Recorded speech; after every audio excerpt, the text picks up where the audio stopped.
Bwana sifiwe. Kano gatuti ko ari karekare abantu bagufi. Abantu bagufi si ibibazo.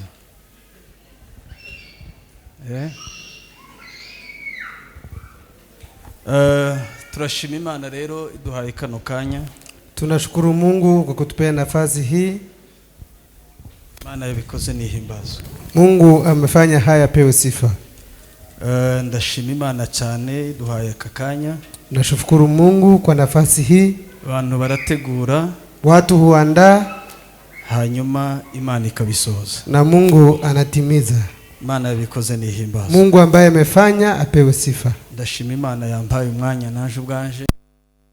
Kunipea nafasi mimi binafsi kubera ko hariho ibindi nari kuba mbaye nkora, kwa sababu kuna kazi zingine ningefanya. So Imana yabikoze nihimbazo. Mungu amefanya hayo, apewe sifa. Tudatwaye umwanya kubera umwanya dufite bila kuchukua muda, kwa sababu muda wetu ni mfupi. Ndashima Imana kuba twazanye Pastor John. Nashukuru Mungu kwa mchungaji John. Imana imuhumugishe. Bayi tumekuja naye, Mungu amubariki. Bara abandi bavuye hakurya. Ndabona abakristo bacu bamwe bari hano, Imana ibaho. Nimeona washirika wetu ambao wako hapa, Mungu awabariki. Harundi twari twavuganye ngo uza kunsomera, sinzi nimba yaje. Kuna mwingine tulikuwa tumeongea atakuja kunisaidia kusoma. Okay. Abandi barasoma. Pastor wengine watasoma. Mutabazi witeguye gusoma. Mchungaji Mutabazi atakuja kutusaidia. Waje twitaza ubutumire bwa Unity of the Church. Yes. Sokori. Nuko. Bamwe baravuga ngo ni Unity Church. Unity of the Church. Ntabwo ari Unity Church. Ngira ngo ni Unity of the Church. Tumekuja kwa mwaliko wa Unity of the Church. Baratuganirije, wametuongelesha, hanyuma rero biza kuba ngombwa ko tuza. Imekuwa vyema tukuje. Rero ndabashimiye cyane. Nawashukuru sana nabo mukorana mwese, pamoja na wale mnafanya pamoja. Imana ibahumugishe. Mungu awabariki. Ntabwo mfite isoni zo kuba hano. Sina aibu ya kuwa hapa. Nta nubwo mbifitiye. Hata sina hofu. Kubera ko hano ndi mu murimo nahamagariwe gukora. Hapa niko kwa kazi ambayo nimeitiwa kufanya. Na hatari hano nihaboneka kabona umwanya wo kuhaje. Hata mahali sio hapa nikipata mwaliko ninaweza kwenda. Shobora kuja mfite umwanya. Naweza kwenda nikiwa na nafasi. Bavuze ibintu byinshi bamamaza. Wamefanya mambo mengi wakifanya advertisement. Mwanya rero uragenda double, mwanya mwampaye ntimumbarire ngo nijo byinshi. Kwa sababu tuko wawili nari gukoresha umwanya ndihuta. Ningekuwa mwenyewe ningetumia muda kwa haraka. Imwe umuyobozi wa gahunda yabivuze. Mchungaji msimamizi wetu amesema, yavuze ko numva bavuga ngo kwinjira ni free, gusohoka nguhari. Wamesema kuingia ni free, lakini kutoka unatoka na kitu. Ibindi bavuze ni byinshi sinoroha mbisubiramo. Mambo mengi wamesema ni mengi, sitarudia. Kwinjira ni free, gusohoka hari cyo musohoka. Kuingia ni free, lakini hamutatoka hivyo. Hiyo ni sawa. Hiyo ni ukweli. Moyani menshi numvishije. Kwa mambo nyingine nimesikia. Numvise bavuga ngo kigiterane. Nimesikia wakisema mkutano huu ngo nico kuzimya umuriro abandi bakishe. Ni ya kupowesha moto ambayo imewakishwa na watu wengine. Are you sure? Hiyo ni ukweli, mko na uhakika? Iki ngo ni igiterane cyo kuzimya umuriro. Ngo ntabwo ari cyo kwatsa umuriro. Asi mkutano ya kuwasha moto, ni ya kupowesha moto. No kuvuga ko umuriro abandi bakije, iki giterane ngo nico kuzimya. Kuna moto ambayo imewakishwa, lakini wao watapowesha moto huo. Anyway, shora kuba wenda ari zo bavuga, ariko the meaning they are different. Inakuwa ni jokes, lakini hakika sio ukweli. Bwana sifiwe sana. Hallelujah. Turasoma ijambo ry'Imana, Pastor na dusomere. Acha tutasoma neno la Mungu. Ijambo nza kuganira. Neno nitakuja kuzungumza. Ndasoma ahantu henshi. Natosoma mahali pengi. Kubera umwanya nje ntabwo mbwiriza ndigisha. Mimi sitahubiri, nitafunza. ndahugura bukeya, umwanya ni mutoya. Nitafunza kidogo kwa sababu ya muda wangu. Ndagerageza guhugura buke. Nitajaribu. Ndashimira ikaze ry'umuyobozi, ndashimira n'abadukurikirana hirya no hino. Nashukuru ukaribisho wa kiongozi na wengine ambao wanatufuata kwa mtandao. N'abashumba bandi bari hano. Hata wachungaji ambao wako hapa. Turasoma igitabo cy'Abafilipi, ijambo Imana yashize ku mutima. Neno ambao Mungu ameweka katika moyo wangu liravuga ngo ntukagaye abandi nawe wiretse. Usigairi watu wengine bila kujiacha. Niryo mvuga. Hiyo ndio neno nitasema. Ntukagaye abandi, usigairi watu wengine nawe wiretse. Alafu ujiache. Turi kumwe? Kandi mutuze, Imana yabampaye. Mutulie na Mungu ambaye amenipea nyinyi. Imana yabampaye. Mungu ambaye amenipea nyinyi. Aya mahirwe nimboneka rimwe. Hii ni faida ya kuoneka mara moja. Ama bahati. Tukagaya abandi nawe wiretse. Usigairi watu wengine alafu ujiache. Yani magambo, mbere y'ukugaya abandi banza wigaye ubone kugaya abandi. Kabla ugairi watu wengine, wewe ujigairi ndio ugairi. Ushobora gusanga icugayira abandi ari wewe nyiri bayazane. Ni wigaya mbere bizatuma wikosora, tuzagaya abandi. Ya ukijitazama kwanza alafu rekebishe, itasababisha wewe usigayizare watu wengine. Sinzi uko nza kujera uno mwanya kubera ko numva mfite ibintu byinshi nari nateguye. Niko na mambo mengi nimeandaa. Kandi Imana yo mwijuru ifashe ndabisamarizinga ariko mubashe. Nitafanya summary kidogo kwa sababu tukagaya abandi nawe wiretse. Usigairi watu wengine alafu ujiache. Ibanga ryo kutagaya abandi nukubanza ukireba wewe ubwawe ukamenya ibyo ugaya abandi wewe ni buri kintu. Siri ya kutoangalia watu wengine ni kujiangalia ya kwamba yale unagairi watu kama wewe umerekebisha. Abafilipi igice cya 2 n'umurongo wa 3. Wafilipi 2 na mstari wake wa 3. Hanyuma turaza gusoma muri Matayo, guma wandike pastor cyangwa abandi bagufashe. Matayo katika Matayo ibice 7 n'umurongo wa 3. 7 mstari wake wa 3. Igice cya Matayo 7 kuri 3 kugeza ku wa 4. Matayo mtakatifu 7:3 mpaka 4. Hanyuma ndaza gusoma Abacamanza ibice 6 n'umurongo wa 27. Waamuzi 6 na mstari wa 27. Abandi muhamurebere muze kumuheza tudatwara umwanya. Aha, ndaza kubabwira handi nga. Abafilipi ibice 2 n'umurongo wa 3 haravuga ngo timukagire icyo mukorera kwirema ibice. Timukagire icyo mukora kwirema ibice cyangwa kwifata uko mutari. Cyangwa se kwifata uko mutari. Ahubwo mwicishe bugufi mu mitima. Mwicishe bugufi mu mitima yanyu. Umuntu wese yibwire ko mugenzi we amuruta. Umuntu wese, niyo mpamvu rero Imana yampaye iri jambo rivuga ngo ntukagaye abandi nawe wiretse. Matayo ibice 7 n'umurongo wa 3 kugeza ku wa 4. Aravuga ngo niki gituma ubona agatotsi kari mu njisho rya mwene so. Kubera iki ubona agatotsi kari mwumve bibiri ukundi zivuga ngo ijisho rya mwene so, ndiyavuze ngo ijisho ry'umwanzi wawe. Ariko haijasema angalia kwa jicho la adui yako bali ya ndugu yako. Why? Kubera ikubona agatotsi kari mu jisho rya mwene so. Kera aho ngaho na hantu hagaragaza ko ugomba kumugirira imbabazi ni mwene so. Ni vizuri isikie huruma kwa ndugu yako. Nubwo atokoye, hata kama kuna shida, nubwo afite inenge runaka, hata ya kwamba kuna shida fulani, ni mwene so, ni ndugu yako. Mukubitire Imana mashi. Pigieni Mungu makofi.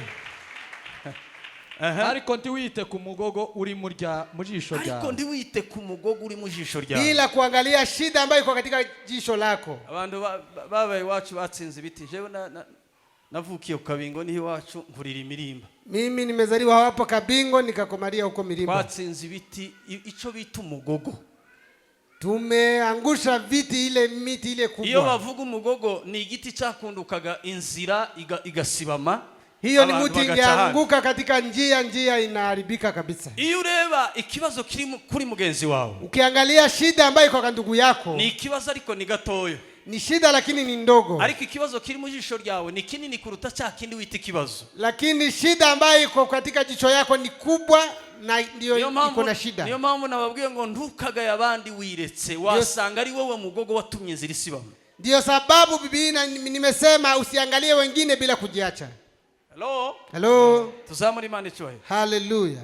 Abantu benshi bazi ko iki giterane ari cha comedy, ngo twaje guseka ngo no gusetswa no. Watu wengi wanajua mkutano huyu ni ya comedy, wa kufurahisha watu, kucheka. Ntabwo naje hano kubasetsa. Si kukuja kuwachekesha. No.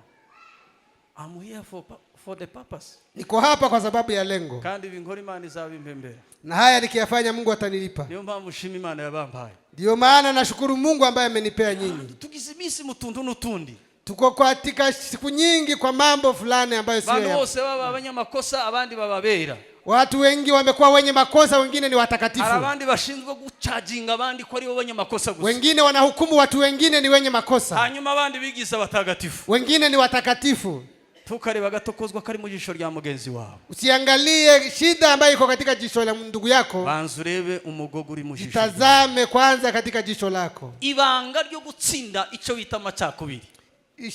Siri ya kushinda matengano. Amen. Amen. Ibanga ryo gutsinda amacakubiri. Siri ya kushinda matengano ni ukutareba ikibazo ku bandi, ni kutoangalia shida kwa watu wengine, ahubwo ukareba ikibazo kiri muri wewe. Lakini unaangalia shida ambayo iko ndani yako. Ikizatuma amacakubiri ava mu bwoko bwacu. Kile kitasababisha matengano yasende katika taifa letu. Mu matorero yacu. Hata ndani ya makanisa. Ikizatuma amatorero ava muri za ministeri hata katika ministry kama hizi. No, nukutareba abandi. Ni kujiangalia, kuangalia watu wengine. Maze wirebe kubera ko nawe ndiwe. Tazame na hata wewe sio mzuri. Ijambo amacakubiri matengano riva ku ijambo bita ngo ishari. Inatokana na jambo inaitwa wivu. Ishari riva he? Wivu inatoka wapi? Ishari riva, wivu inatokana umuntu wagiriwe neza gusumba uko umeze. Inatokana kwa mtu ambaye amefaidika ama amebahatika kukuliko. Kababazwa n'ibishimisha abandi. Na unahuzunika na mambo ambayo yanafurahisha watu wengine. Iyo ubabaye mu gihe abandi bishimye. Ukihuzunika wakati wengine wanafurahi. Kandi nabishimye batishimye kubera kubabaye. Na wale wamefurahi hawajafurahi kwa sababu umehuzunika. Ico gihe rero havamwe ijambo ryitwa ishari. Wakati huo kunatokea wivu. Iyo habaye ishari rero, kukitokea wivu, biragoye kubwira undi muntu yuko umufitiye ishari. Ni vigumu kuambia mtu niko na wivu na wewe. Biranagoye kubwira abandi yuko mfite runaka ishari. Hata ni vigumu kusema niko na wivu na mtu fulani. Ariko biroroshe cyane kubwira runaka yuko uyu muntu ari mubi kugira ngo uzana amacakubiri. Lakini ni rahisi kuambia watu wengine huyu mtu ni mbaya ndio ulete matengano. Amacakubiri ava mu kintu undi muntu akurusha. Matengano yanatokana na kile mtu anakushindia. Kandi nta nubwo mwakoze competition kugira ngo wenda gitsindire wewe uhombe. Na mjefanya competition ndio sasa ashinde wewe uanguke. Ndi mukarwanya abantu ntuzi soko uyu muntu yavomeyemo. Usipigane na watu kwa sababu haujajua chemchema ambaye amechota kwake. Harabageze kubyo bagezeho kubera ko bishicuya. Kuna wale wamefikia mambo mazuri kwa sababu ya jasho yao. Umuntu ndaka kubona uhagaze ngo gushire muri kategori yumva shaka. Mtu anakuona mahala na kuweka katika nafasi fulani. Afite story, afite amateka aho Imana yamukijije. Kila mtu ako na historia ya mahali Mungu amemtoa. Tukumve kugomba kuba nka barunaka bageze aho bageze. Usifikiria ya kwamba utakuwa kama fulani ambaye amefika mahali. Kandi ntukumve ko kugera aho ushaka kugera ugomba gukandagira abandi. Usifikiria utafika mbali kwa sababu mmefinyiria watu wengine. Hari abantu benshi bazi ko kugera kubyo bashaka. Kuna watu wengi wanajua kufikia kiwango fulani. Bumva ko bagomba kugira abandi amaeskariye kugira ngo babakandagire aho bagere kwa. Wanajisikia wafinyirie watu wengine ndio sasa wapige hatua. Ikindi cha kabiri. Neno la pili. Ntabwo kugera kubyo wifuza kugeraho. Kuyafikia yale unataka kufikia. Ntibisaba kugomba gusenya ibihari kugira ngo ugere ku bindi. Haijamaanisha uangushe yale ama ubomoe yale yaligo. Ico nico kibazo abanyafrika tugira. Hiyo ndio shida ya Waafrika. Abanyafrika dufite ikibazo cyo kumva ko tugomba gusenya ibihari kugira ngo twubake ibindi. Tuko na shida ya kubomoa yaliyojenga ndio tufikie mambo mengine. Yes, komeza pastor. Bwana Yesu asifiwe sana. Tukagaya abandi nawe ngo wiretse. Sigarie watu wengine wewe ujiache. Cyangwa wabasha ute kubwira mwene so uti. Henga ngutokore agatotsi mu jisho ryawe. Yego. Kandi ufite umugogo mu jisho ryawe. Yego. Soma Abacamanza. Amanza kangahe? Ibice 6 n'umurongo wa 27. Revera Joseph n'abareba Yohana ibice 8 n'umurongo wa 3 kugeza uwa 3 uwa 4 usimbe ku wa 7. Muhereze microphone. Ibice 6:22. Ibice 6:27. Haravuga gutya ngo Revera Yohana ibice 8 umurongo wa gatatu, umurongo wa kane n'umurongo wa karindwi. Yohana 8:3-4 mpaka 7. Nuko Gideyoni ajana abagabo 10. Mutegere rero, Gideyoni ajana abagabo 10. Gideyoni akaenda na wazee 10. Aha. Bo mu bagaragu be abigenza nkuko Uwiteka yamutegetse. Ni gute yamutegetse rero? Ariko yabikoze nijoro. Tiyatinyutse kubikora ku manywa kuko yatinyaga abo mu muryango wa se n'abatuye muri uwo mudugudu. Nushakurekera. Muzi ico Gideyoni yakoze? Mnajua kile Gideyoni amefanya? Mutangirire haruguru.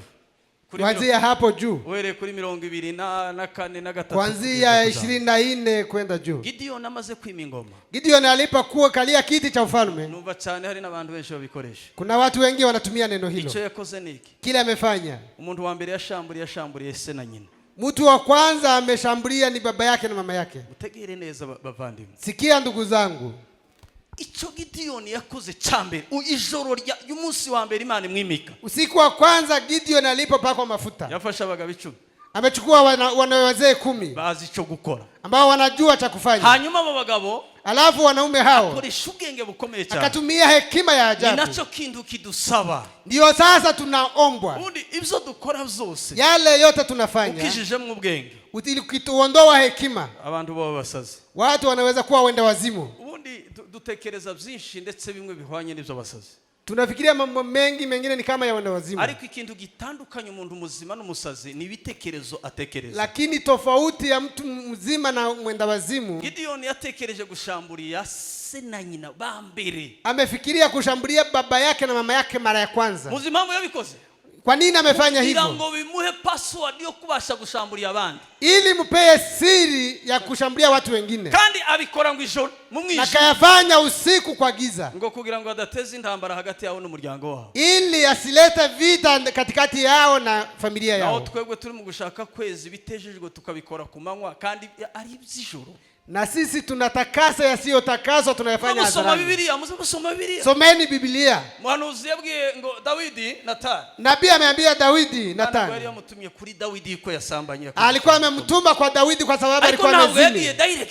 Hakuenda direct amwambie. Yamubwiye gute? Amemwambia nini? Ngo mwami hari umuntu wo mu gihugu cyawe. Amemwambia mfalme kuna mtu katika nchi yako. Umukire. Ambayo ni tajiri. Ngo yagize abashitsi. Amekuwa na wageni. Hanyuma ngo afata agatama k'umukene agatama kamwe akachukua kondoo moja ya maskini. Dawidi ngo yamarakara. Dawidi akakasirika. Uwo muntu ari mu gihugu cyane. Akasema mtu wako katika nchi yangu. Ari hano. Akasema ako hapa. Dawidi aravuga ati ndibishoboka. Dawidi akasema haiwezekani. Mu gihugu jewe ndegetse. Katika nchi ambayo ninatawala. Arahari. Akasema ako. Igihe Dawidi akihatekereza ivyo punishment azahana uwo muntu. Dawidi alipofikiria ile punishment aramubwira ati ni wewe nyagasani. Nabii akamwambia ni wewe mfalme. Ni jewe. Kasema ni mimi. Wewe gusambanya muka Uria. Wewe umezini na mtu wa mke wa Uria. Wewe ufite uburenganzira bwo kumuhamagara. Ulikuwa na ungemuita. Ufite uburenganzira bwo gushaka abagore. Ulikuwa na nguvu za kuomba kwa wanawake ambao unataka. Kubera ubwenge yakoresheje. Kwa sababu yametumia hekima. Bituma message igeraho yakagomze kuba. Ikasababisha message ifike mahali kwa haraka. Muzima mu message ubutumwa bwinshi dutanga butageraho. Unajua kwa nini message tunatoa inakosa kufika? Ni methodology tubutanga. Ni ile njia tunatumia kuifikisha. Ubutumwa bukeneye ko tubutanga n'ubwenge. Hata message inahitaji tuitumie kwa hekima. Bwana sifiwe sana. Haleluya. Tukagaya abandi. Usidharau watu wengine. Nawe wiretse. Bila wewe kujiangalia. Mbere kushambulia abandi. Kabla ushambulie watu wengine. Banza wishambulie wewe. Wewe jishambulie wewe mwenyewe. Mutima wawe hari. Moyo wako ni mtakatifu. Nimba ukiranutse mama wawe arakiranutse. Kama wewe ni mtakatifu mama yako ni mtakatifu. Nimba mama wawe akiranutse iso arakiranutse. Kama mama yako ni mtakatifu baba yako ni mtakatifu. Nimba bakiranutse abavandimwe babo barakiranutse. Kama ni watakatifu ndugu zako ni watakatifu. Kubera ko abakobwa basambanya ari bashiki babandi. Kwa nini wasichana wazinifu ni dada ya watu wengine? Kubera iki abahungu bibirara ari abahungu babandi. Kwa nini vijana ambao si watulivu ni vijana watu wengine? Kubera iki abagore b'abarozi ari ba nyina w'abandi. Kwa nini wamama wachawi ni mama zake za watu wengine? Kubera iki abagabo bakeketse ari base w'abandi. Kwa nini wazee ambao hawaeleweki ni baba ya wetu? Biblia yavuze ngo ndukarebe igitokozwa kiri mu jisho rya mugenzi. Biblia imesema usiangalie shida ambayo iko katika jisho. Hanyuma ngo wirengagize umugogo uri mu jisho ryawe. bila kuangalia shida kubwa ilipo ndani ya jicho lako. Password izaguhesha kwinjira aho udafitiye uburenganzira. Siri ya kufika mahali hongefika no kuzabanza ukishamburira bizaguha uburenganzira ni kujiangalia. Itakuwa rahisi kwa kuangalia watu wengine. Igihe indege nkuzibona ku bandi gusa. Ukiangalia udhaifu kwa watu wengine, ubutumwa bwawe ni 0+0. Injili yako ni 0-0. Dusomere reve. Hello? Tusomee hapo. Turi kumwe? Tuko pamoja? Duhereze Imana icyubahiro. Haleluya. Haleluya. Tukagaya abandi nawe wireba. Usizarau watu wengine wewe bila kujiangalia. Mbere yo kureba abandi banza wireba. Kabla uangalie watu wengine, jitazame wewe mwenyewe. Reverend dusomere. Reverend atusomee. 8:3. Yego. Abanditsi n'abafarisayo bamuzanira umugore bafashe asambana. Abanditsi iyo bizana n'abantu. Waandishi na mafarisayo. Abanditsi n'abafarisayo. Waandishi na mafarisayo. Bamutaha hagati. Bazana umugore ngo bafashe asambana. Wakaleta mwanamke wamepata kizini ngo bamutaha hagati. Wakamwekelea katikati ya umati. Baramubwira bati wakamwambia, mwigisha uyu mugore bamufashe asambana. Babwira Yesu baramubwira tuyu muntu gatwamufasha ari masambana. Kasema Bwana, tumepata huyu mtu wa kizini. Kandi Mose mu mategeko yadutegetse cha amabuye akoze bati. None wewe uravuga ngo ibyo babivugiye kumugerageza ngo ibyo babivugiye kumugerageza ngo babone uburyo bamurega, ariko Yesu runama hasi. Yego. Bakomeje kumubaza arunamuka arababwira ati muri mwe udafite icyaha abariwe yule mmoja ambaye hana dhambi abariwe ubanza kumutera amabuye. Amen. Huyo ndiye atangulie kumrushia mawe. Mukubitira ijambo ry'Imana mashi. Pigieni neno la Mungu makofi. Abafarisayo n'abanditsi n'abasadukayo. Mafarisayo, waandishi na masadukayo. Gusabe matsinda atatu yari amatsinda y'abanebwe y'abapagani. Vikundi hivyo vitatu vilikuwa vikundi vya wazaifu na wapagani. Mwumva intambara rero dufite mu matorero. Sikia vita ambayo tuko nayo katika makanisa. Abafarisayo n'abanditsi n'abasadukayo. Mafarisayo, waandishi na masadukayo nibo babonye icyaha umugore yakoza. Hao ndio wameona dhambi ya mwanamke ambaye alikuwa kizini. Muzasome muri Biblia. Usome katika Biblia. Taho Biblia ivuga ngo uyu mugore bamufatanye n'umugabo asambana. Hawajasema mwanamke huyu wamempata na mume akizini. Ariko Biblia ivuga ko bamufasha asambana. Wamemshukua akizini. Yasambana nande kandi umugabo n'umugore aribo basambana. Amezini na nani? Na mwanamke anazini na mwanamume. Hanyuma ngo baramuzana, ariko Biblia yatubwiye ngo bashakaga kugerageza Yesu. Biblia imesema wametaka kumjaribu Yesu. Ukunda abantu bari mu kugerageza abantu. Sikia vile watu wanajaribu watu wengine. Ngo bamuterera hagati aho Yesu. Wakamweka katikati ya umati mahali Yesu alikuwa. Amategeko ya Mose. Wakasema sheria za Musa. Aravuga ngo umuntu yafashwa asambana ategwa amabuye. Inasema mtu akizini anarushiwa mawe. Ategwa amabuye. Anarushiwa mawe. Hanyuma alafu Yesu icyo yakoze niki? Kile Yesu amekifanya. Yesu uzubasha kureba mu mitima y'abantu. Yesu ambaye anatazama ndani ya mioyo ya watu. Yesu uzureba hirya ya media ivyireba. Yesu anaangalia nyuma ya media mahali Yesu uzureba hirya y'abashumba aho batareba. Nyuma ya wachungaji mahali hawaoni. Yesu uzureba aho abayumbe batareba. Hata mahali waombezi wanaona. Icamba kugira ngo Yesu arebe imitima yanyu. Ni vizuri Yesu aone mioyo yenu. Icamba kugira ngo Yesu arebe imitima yanyu. Yesu atazame mioyo yenu. Yesu namurikira umutima wawe. Yesu akiangazia moyo wako. Ntabwo uzobona umwanya wo kureba abandi. Hautapata nafasi ya kutazama watu wengine. Uzashakisha umwanya wose uzabona wo kwireba wowe ubwawe. Utajiangalia wewe mwenyewe. Icyo Yesu yakoze niki? Kile Yesu amefanya ni nini? Yesu ngo arunama ngo yandika hasi. Yesu angalia chini akaandika. Bivuga ko ngo icyo yandikaga hasi. Kile alikuwa akiandika chini. Ngo yandikaga ibyaha by'aba abandi bahagaze iruhande. Alikuwa akiandika dhambi ya watu, ya umati wa watu. Ngo yandikisha urutoki rwiwe. Akaandika na kidole chake. Uko yandikaga ngo buri wese yarasoma ngo agasoma icyaha ciwe. Akiandika kila mtu alikuwa akisoma dhambi zake. Usomye icyaha agahita. Yule amesoma anatoroka. Usome Biblia. Soma Biblia. Biblia yambwiye ngo uhereye ku basaza bari baraho. Biblia imesema kuanzia kwa wazee walikuwa hapo. Ukageza ku batoyi. Kufika kwa vijana. Bose ngo barahonze. Wote wakakimbia. Yesu ngo asigarana na wao. Yesu akabaki na mwanamke huo. Yesu hari jambo yavuze rikomeye cyane. Yesu kuna jambo amesema. Yaravuze ngo utarakora icyaha muri mwe. Yule ambaye hajatenda dhambi miongoni mwenu. Ari ubu wa mbere kumutera. Yule amrushie mawe mwanamke huyu. Mwaba Kristo. Wa Kristo. Mwirirwa murengukana.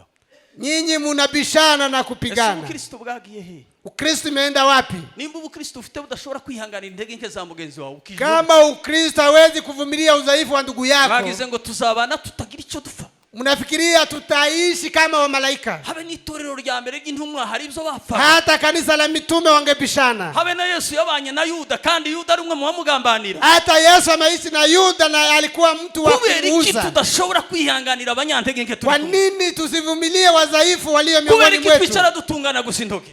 Kwa nini tunabishana tu? Bintu bingahe hanyuma nza kurangiza.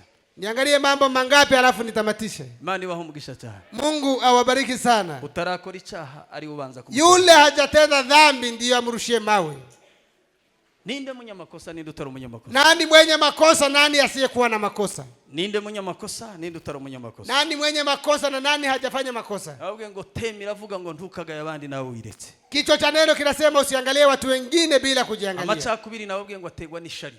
Matengano niletwa na wivu. Mundu yagira ishari ya mugenzi we yuko amaze kugera kubuza atafite. Mtu akiwa na wivu, mtu mwingine ameinuka, agatangira gucreating ibindi ngo yagize vision. Anaanza kuleta mambo nyingine. Vision, why vision iziva mu macakubiri? Kwa nini vision inatoka kwa matengano? Kubera iki kintu cyose cyabaye vision. Kwa nini kila kitu kimekuwa vini maono? Niyo mpamvu rero ikintu cyose cyavutse mu kibazo ni hahandi nubwo gikura hazaba ikindi kibazo kiri imbere kizitanga. Kila kitu ambacho kimetokana na shida, hiyo ni shida. I'm telling you true.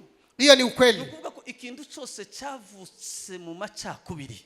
Kila kitu ambacho kimetoka kwa matengano. Ikintu cyose cyavutse nabi, reka mbivuge buri. Kitu chote ambacho kimezaliwa vibaya. Yewe kugira itorero rutiri kugira na mainstream kugira na za kamera ntibivuze ko uri mu bushaka Imana ishaka. Kuwa na kanisa kama hii na vifaa vyote haijamaanisha uko katika mapenzi ya Mungu. Hiyo sio ukweli. Kugira ba sponsor hata uwe na sponsors. Nta nabo tugira.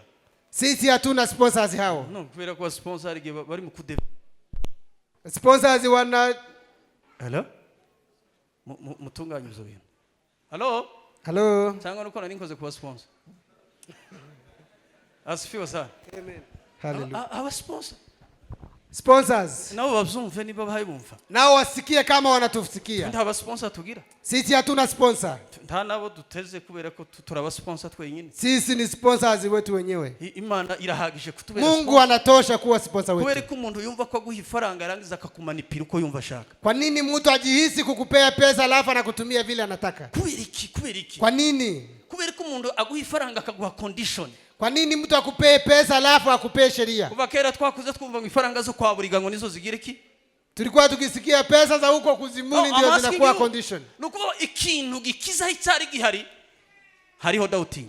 Kitu ambacho kinaondoa kile kilikuwa kuna shida hapo. Sponsorship ni umuntu ushobora gufasha ufite ubufasha burenze ugufite ugufasha kugira ngo ukomeze ibyo watangiye. Sponsor ni mtu anaweza kukuinua kwa yale unafanya ili uweze kuinuka. Ariko ntabwo ngo nimbaje kudufasha ngo dusenye ibihari hanyuma ngo twubake none twubakire ku ifaranga. Sina kwamba kama amekuja kutusaidia atubomoe alafu akuje kujenga. Nimuzani ifaranga nizize. Leteni pesa zije. Ariko dukorane ntimwumve ku ifaranga arizo lakini msijihisi pesa ndio zaidi ya mwito. No mpamvu rero habana amacakubiri mugenda muona mu bantu. Hata ye matengano iko katika watu. Hari abantu bafite ifaranga ariko badafite Yesu. Kuna watu wako na pesa lakini hawana Yesu. Bagenda baneka ahantu hari urundu kugira ngo bahashoge ifaranga. Watu wanaangalia mahali kuna shida wanaleta pesa. Bumva ngo itorero ngo hari ibintu bitagenda hanyuma agahita yitokeza kuna mama ambaye haendi vizuri kwa kanisa wanaleta pesa. Umusponsor agahita wewe vamo. Kwanza nasema wewe ondoka. Je ndaguha mainstream yose. Nitakupea vifaa vyote vya kanisa. Ndaguha sente, ndaguha kamera, ndaguha ibintu byose. Keyboard na kamera na mambo nyingine. None sivyo ngivyo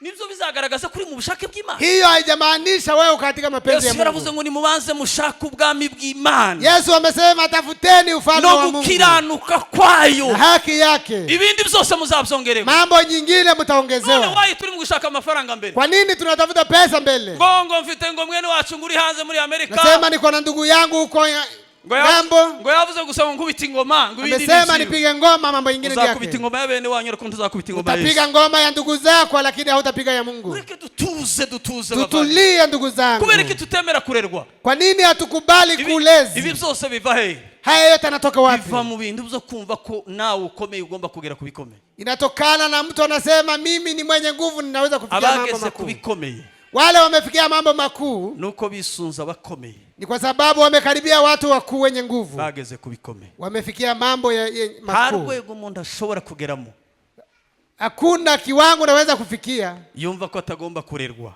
bila kupata ulezi. Iteka ryose nukenera kugera kubikomeye. Mara kwa mara ukitaka kufikia mambo makuu, uzemera guca bugufi kugira ngo urerwe. Kubali kunyenyekea na kuchukua malezi. Hari ibintu bingahe bigaragaza abantu bimenye ubwabo. Acha mambo mangapi yanaonyesha watu ambao wamejitazama wenyewe. Kwimenya ni iki rero? Nza kwihuta na. Kujijua ni nini? Kwimenya Kujijua ni nini? Birabongo kwimenya wowe ubwawe. Kujijua wewe mwenyewe ngo nibwo bumenye bwa mbere ugomba guharanira kugeraho mu buzima bwawe. Hiyo ndiyo kitu ya kwanza unastahili kutafuta katika maisha yako. Kitu cha mbere ugomba guharanira kumenya. Kile unastahili kujua. Kintu ugomba gushira imbere y'ubuzima bwawe bwo ushaka weke mbele kwa maisha yako yote. Ngo banzo uharanire kwimenya ngo niyo terambere rya mbere mu buzima bwawe. Tafuta kujielewa, hiyo ndiyo maendeleo yako. Saka birabongo kwimenya ngo nico gitekerezo gikomeye cyane mu buzima bw'umuntu. Kujijua hiyo ndiyo fikira kubwa ndani ya maisha ya mtu. Iyo wimenye rero, ukijitambua wewe, bituma ngo ubwonko bwawe bitekerezo birwanganuka ugatekereza neza. Inasababisha fikira zako zinakuwa nzuri. Cha gatatu kwimenya.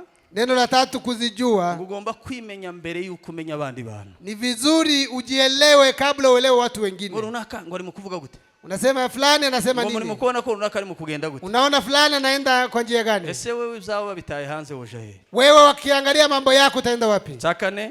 Neno la 4. Mundu w'ingenzi wo kubanza kwimenya wa mbere. Mtu wa maana anastahili kuzijua. Kuruta za diplome n'ibindi byose. Zaidi ya hizo vyete. Ndabongo degree ya mbere y'ingenzi iri very necessary kuruta izindi zose. Degree ambayo ama chete cha muhimu kuliko vyete zingine. Ono muntu wabashe kwimenya akamenya n'integerezo. Ni mtu ambaye amejielewa.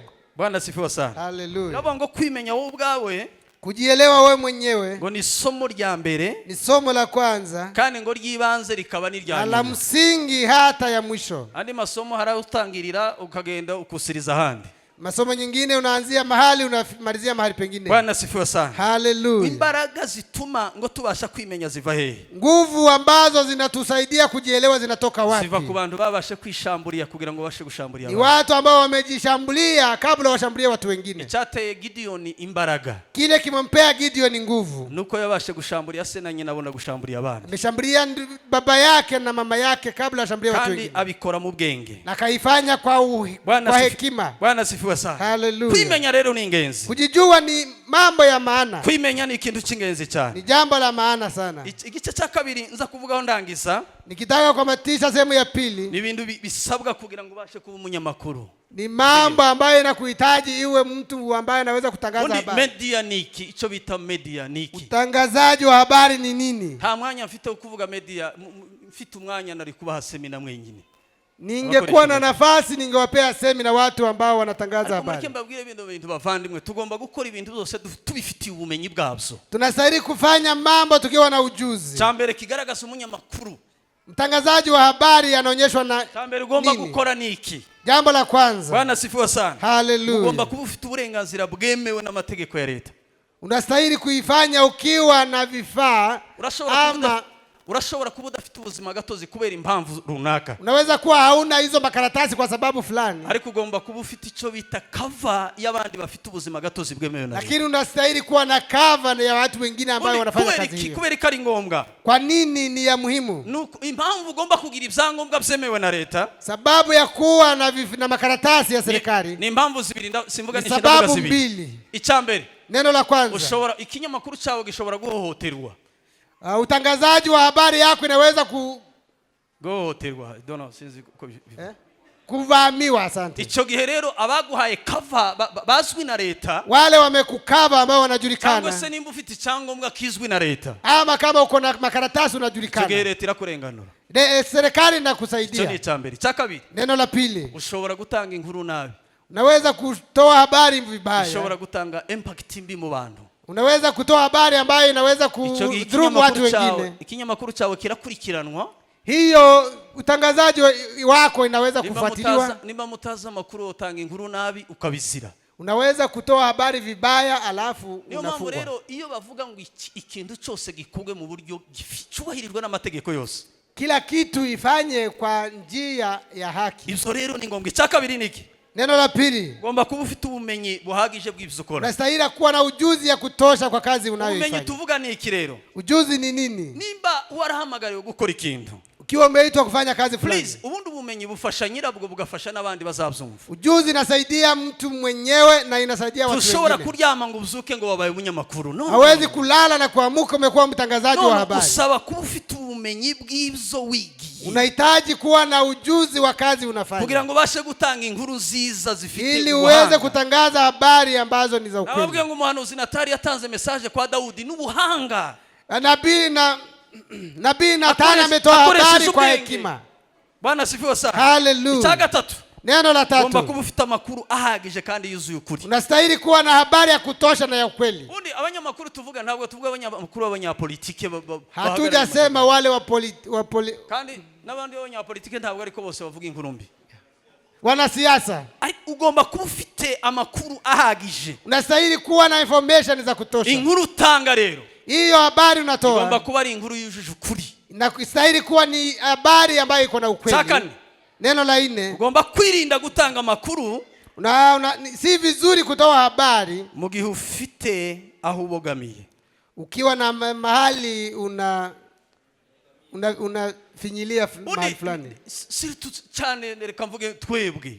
Sana sana sisi Nimba ubunyamakuru bwacu dufite abanyamakuru cyangwa se aya macano, tukiwa na channels, ntabwo ari amacano yo gusebanya. si na chano ambazo za kutusi watu wengine. Umuntu wa mbere watangije icyo bita media, Mtu wa kwanza ambaye ameanza media ngo yabikoze ku mpamvu zo kugira ngo afashe abantu kubahanahana icyo bita communication, ubutumwa buza buva bugere ilikuwa n'ahandi. lengo lake ni kupasha habari kwa urahisi. Rero iyo utanga amakuru, Ukitoa habari ugomba kubugamije lengo lako kubukoresha neza, udakoresheje icyo bita amarangamutima. uifanya bila kutumia hisia. Bwana sifiwe sana. Hallelujah. Kubera ko ubutumwa butegerejwe na benshi, Kwa sababu habari inahitaji na watu wengi. icya gatanu, Neno la 5, ugomba kwirinda kuba umunyamakuru si vizuri kuwa mtangaza habari wishakira inyungu zawe ku giti cyawe. bayo unatafuta faida zako wewe mwenyewe. Reka mbabwire kino kintu. Tani waambie jambo hili. Nimba amakuru ufite, Kama habari uko nazo, nimba message ufite, ama message uko ari nayo, message y'inyungu zawe ku giti cyawe, ni message ya faida yako wewe mwenyewe. reka mbibiri banga, Acha niwaambie siri. uzayigumane wowe ubwawe kubera ko niwe nyirayo.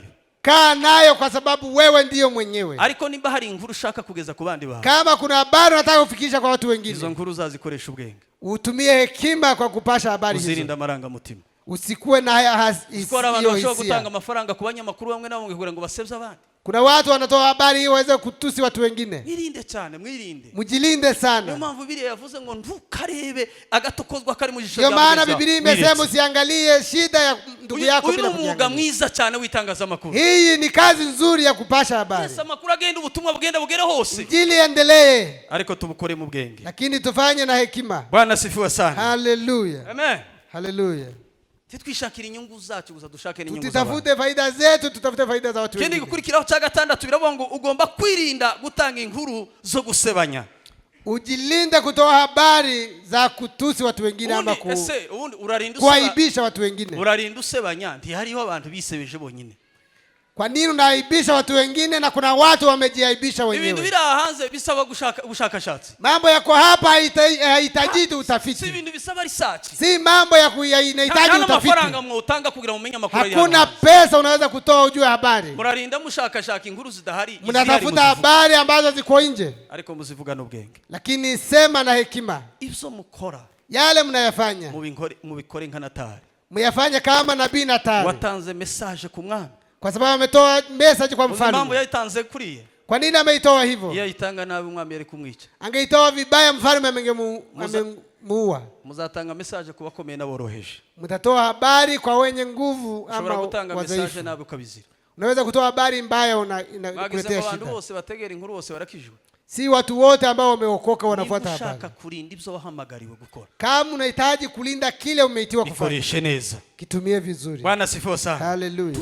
Ushobora gutanga inkuru nabi ugasenya imiryango. Unaweza kutoa habari mbaya unaharibu familia. Nigeze kumva hari abantu bamwe batanze inkuru basenya umugabo n'umugore hano. Kuna watu wametoa habari wakabomoa nyumba ya mwanamke na mwanamke. Zigasenya itorero, zigasenya n'ishuti. Mnaweza kutoa habari mbaya inaweza kuharibu hata kanisa. Rero twirinde cyane. Tujilinde. Bwana sifiwa sana. Hallelujah. Niuta icyakarindwi. Jambo la 7. Ugomba kwirinda. Ni lazima ujilinde. Kurakara vuba mu gihe ushakisha inkuru. Kukasirika wakati unatafuta habari. Umunyamakuru urakara. Mtangaza habari si mtu wa kukasirika. Abandi basabasha no masasu. Wengine wanaenda hata kwa vita. Habe nubwo bomukubita. Hata wakikuchapa. Kazamo ni gihe kimwe. Kuna wakati mmoja abanyamakuru baje aho twari turi. Kuna watangazaji habari wamekuja mahali tulikuwa. Nikera nili hakurya. Ni hapo awali huko nyumbani. Ngo baje kubaza makuru nyine yaho twari turi. Ni walikuwa wamekuja kuuliza habari mahali tulikuwa. Hari umuyobozi umwe twari kumwe akazamubwira ngo nibabakubite ngo nta makuru atanga. Kuna kiongozi mmoja ambaye amesema wawachape. Bakaza babirukana ariko badufundamwe za mikrofoni. Wanawakimbiza lakini wakitupea mikrofoni. Habe no kurakara. Hawa kusikasirika. Urakara hari amakuru ubona. Ukikasirika utapata habari. Kurashaka amakuru numara urakare na aya makuru uratwara bya ukitafuta habari sasa utakasirika. Numarushikira ujenge utaenda na hiyo kisirani yako. Ngo byagenze ntako byagenze tanga amakuru yawe ufite. Toa habari ambayo uko nayo. Bwana sifiwe sana. Hallelujah. Sirinde kurakara bahambo. Ujilinde kukasirika. Ndetse wicisha bugufi cyane nibwo hata ukinyenyekea. Ubundi umunyamakuru ni maneko. Bwana sifiwe sana. Mutangaza habari ni mpelelezi. Za kurangiza rero cyamunani kiravuga ngo kubana n'abantu bose amahoro. Kuishi na watu wote kwa amani.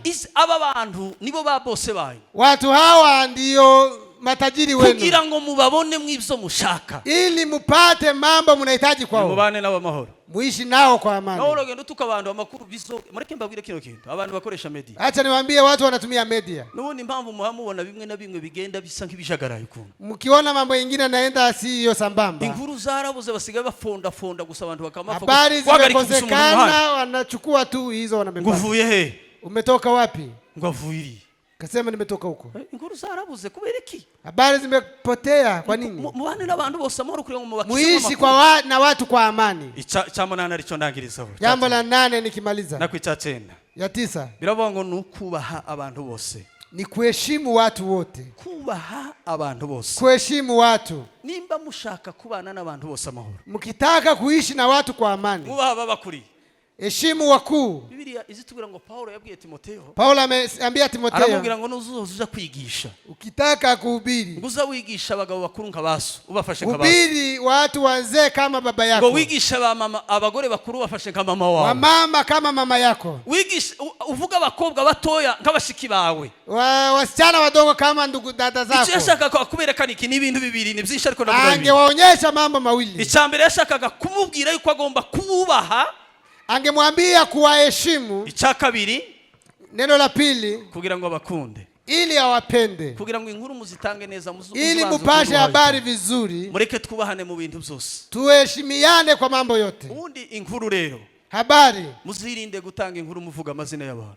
Musitoe habari mkisema majina ya watu. Jewe ko ndabahugura. Mimi ninawafunza. Nimushaka kuba amahoro n'abantu. Mkitaka kuishi na watu kwa amani. Muzirinde gutanga inkuru mumeshoninga exactement hantu kibazo cyabere.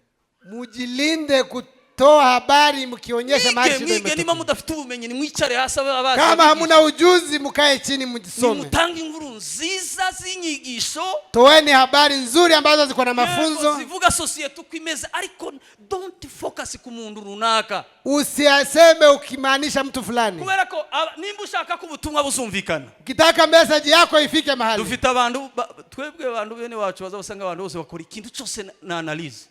Watu wa kwetu wanafanya kitu wakifanya Imani baho mugisha. Mbere y'ukureba igitokozwa kiri mu ishuri. Kabla uangalie mtu mwingine. Ibi byose mbaye mvuga. Haya yote ninasema. Nitubikora neza. Tukiyafanya vizuri. Bizatuma tugera mu ijuru amahoro. Itasababisha tufike mbinguni kwa amani. Umurimo wose umuntu akora mwiza. Kila kazi ambayo mtu anaifanya vizuri. Imani zawo muhembera. Mungu atamlipa naye. Ikizatuma ukora neza niki? Kila kitasababisha ufanye vizuri. Nuko imbuto biba. Ni ile mbegu unapanda. Arizo uzasarura. Hizo ndizo utavuna. Uhereye kuri wewe n'abana bawe nabuzuku. Kuanzia wewe na watoto wako na wajukuu. Ingaruka nishi abenshi bafite. Matokeo watu wengi wako nayo. Ziva mu myitwarire bitwaramwo none. Inatokana na ile vile wanajichukua sasa. Ushaka kugira future nziza. Ukitaka kuwa na future nzuri. Tegura none hawe heza. Andaa leo pako vizuri. Mundu wese nakora icyo ashinzwe gukora akagikora neza. Kila mtu akifanya jambo vizuri. Amacakubira zongera kuba. Hakutakuwa na matengano tena. Imani baho mugisha. Mungu awabariki. Kandi Imani bagire neza. Na Mungu atende mema.